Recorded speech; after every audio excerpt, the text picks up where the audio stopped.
अन्नू ने एक चूजा पाला, अल्लाह की नेमत निराला। नन्हा सा था, प्यारा सा था, रहमत का वो तारा सा था।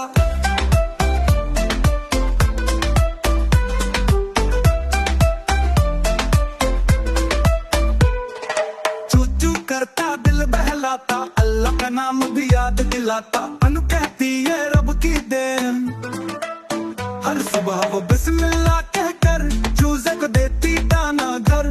पानी भी देती ध्यान से, शुक्र अदा हर एहसास से।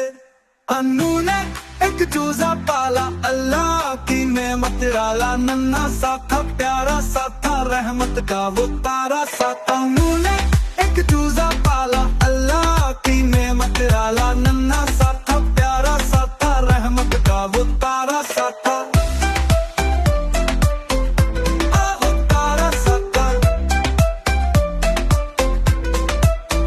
नमाज पढ़ाती, पास बिठाकर जिक्र सुनाती, प्यार से लाकर। चूजा सुनता चुप रह जाता, अनु को देख के खुश हो जाता। अनु ने सिखाया ये प्यार, मखलूक के खुदा से करना एहतराम। चूजा भी शुक्रगुजार हुआ, प्यार वफा का शाहकार हुआ। अनु बोली सबक ये लो, हर जानदार से मोहब्बत करो।